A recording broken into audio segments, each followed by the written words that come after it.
Full voter now, right? I am. How does that work? Do you actually do the vote yourself, or do you approve Brad's list, or how do you? No, Joe and myself and Taylor Tharp, we all kind of look at it and come up with. So they'll kind of get it started, and then I'll bump a little bit based off what I've seen. And those guys do a good job of helping me out, but it's fun. It's fun to look at it and see where the teams are ranked and move teams around and each week. They just ask you, I guess, before the season if you want to do it, or yeah, is it fun? Yeah. Or? I like it. Yeah, I mean, however your opinion fits in there, with all the other voters and all that, and what that really means. I still think right now it's so early when you start looking at teams and who's ranked high, and then you look at some of the games. It's really hard to make that decision this early. So you do late Saturday night or early Sunday morning, or when do you do that? Sunday morning. Okay. Yeah, Sunday, get an email, look at it, and we'll go in there, and it's kind of fun to sit there and just spend 10 minutes on looking at teams and hearing about what they did. I didn't see their games, but sometimes we'll pop on ESPN and read a little bit and maybe look at a couple highlights. Okay.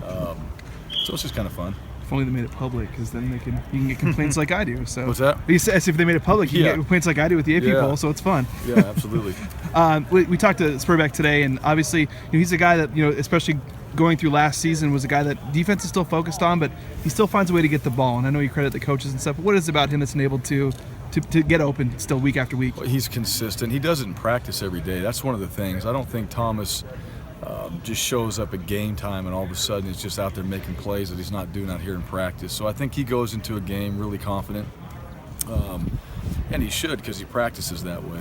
And certainly I think the quarterbacks have confidence in him, and then his ability to be multiple, where he's able to move around positions and on the field and do different things, I think is really what helps him out. And he loves to play. He does on game day show up as well. And certainly, he's done that since he's had his opportunity and first got his start, made a spectacular catch. And I just think his confidence from his prep going into the game. We talked to Tyler Horton today, too. How have you seen him kind of confidence-wise the last couple of weeks, and especially after the pick six? He said it just kind of gave him a little more confidence here moving forward. Yeah, I always think he had confidence. Tyler's another guy. He's a lot like Thomas in the way he practices. It's not like he doesn't come out here every day and do those things. He's always been very good about getting the ball out. He's always been very good around the football, and I think that was an opportunity where he was in the right place at the right time. I think where the confidence, probably more excitement, comes from is just the opportunity to break a tackle and go run for a touchdown. That's a legitimate run. That's a long ways, and be able to do that, that's a confidence booster. And I think that is probably more exciting when you see your team and the defense and a player in particular do that, because you want to go do it again. So it kind of gets those defensive guys hungry. All right, we get a turnover. Hey, let's go try to score. And if you're a guy that scored, you want to do it again. You felt good about Joe and Jake when we talked to you on Tuesday. I mean, have you felt any better about them, or is that confidence changed much? Feel good about all our guys. Yeah, any of those guys that have been dinged up, and certainly it's football. I think every team in America has got guys like that. So it all shows up on Saturday. Game days are different, and those guys, everybody on this team, they're ready to rock and roll. Will you do a walkthrough at the stadium before the game, or no? No, we haven't done that in a while. Okay. And not because we don't want to. Sometimes it's just too difficult when you land, the travel from there back and forth.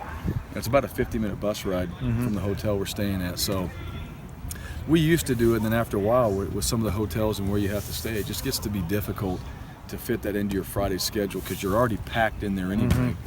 And the way we do things, we try to get our stuff done here and go meet there. And so it just makes it a little bit tight. So you didn't do that at Louisiana then, or? Nope.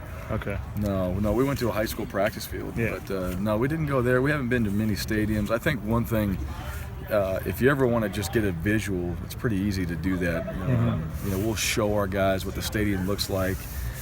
We'll talk about the stadium. And so I think they got a pretty good idea of what they're really, the reason why you go there and why we always did before was just a little bit of ambiance, and then where are the play clocks? Yeah. That was probably the biggest thing. And the quarterback's like, here, on that end and that end. They're like, all right, what do we do now? And they'd throw it around a little bit, and then we'd leave. So do you go any earlier in the day then because of the day game on Saturday? No, you go in there, and the first thing they do, they walk out there, and they kind of step in there. They just look around a little bit. These guys have all played in stadiums, so not many are different. And then you find out, hey, where our sideline, where's our long end-at, so we go there and warm up, and then after that, it's time to go get ready. I meant flying over on Friday. Do you go any earlier in the day with the early game Saturday? Or A little bit, yeah. We're going a little bit earlier. When we found out the time, we're going to have to practice a little bit earlier on Friday, and then we're going to get out of here. So we get down there, and I always like to, when you land and get on the bus and get to the hotel, like to give these guys an hour just to kind of get situated before we get our meeting started. So we're leaving just a little bit earlier. We ask the players this all the time, but curious for you personally, do you have a preference, day game versus night game at all? I like both. It depends. You know what? I prefer a mixture of it. It's nice to play a 1 o'clock or a 12:30 game. It's nice to play, a 6 o'clock game. It's nice to play a 7:15. It's nice to play an 8:15 game. I like the mixture. When they're all at the same time, that's where sometimes it can get a little bit stale because you're waiting around all day. But it's nice where we've had these early games, later game, early game. I think that mixture just makes it fun. Is it nice on the road, though, getting back earlier? I mean, you'll be back by... Yeah, that's one of the things. When you're able to get back, especially when you want to get back and prepare and get these guys home on a Saturday so you can have your normal Sunday schedule, the thing that gets you a little bit, some of the Friday games, when you're not able to have that normal kind of day after schedule, sometimes it's a little bit tricky just to get what you want to get done as a coach, but then also let these guys heal up. And probably for the players, it's not that big a deal, but just in your normal process, you'd like to stick to it, and that's where it changes mostly. All spring, summer, guys talked about David Moa, and it seems like he's kind of still stepped up in these first two games. We saw him bat down the pass against Washington State. What's that to you about what he's been able to do? Yeah, I think what you've seen, he's been, he's gotten bigger and stronger, and I think he's a guy that's accepted the challenge on the defensive line. You've got two seniors surrounding him, and here he is. He wants to play. Sam McCaskill and Elliot Hoyt, both those guys have led him very well, and he wants to do his part. He knows how important he is right there in the middle, and we've been really pleased with him. He's just he's really turned it on, and certainly I think his confidence practice in and practice out is gained that way before we go in there and play. I asked you a little bit about this on Tuesday, but how do you kind of weigh what their D coordinator did at Utah State with what they're doing with the new scheme and new personnel, and how have you kind of weighed that when you're preparing? Yeah, we've certainly looked at it and looked at what they've done at Oregon State, or what he's done at Oregon State as well. I think you got to kind of plan for both. It's still early. It's the third game. I know there's going to be some packages in there that we probably haven't seen, and you got to kind of look at it all from all angles. So they had success that way. We've obviously watched that game. We've watched what Oregon State has done this year.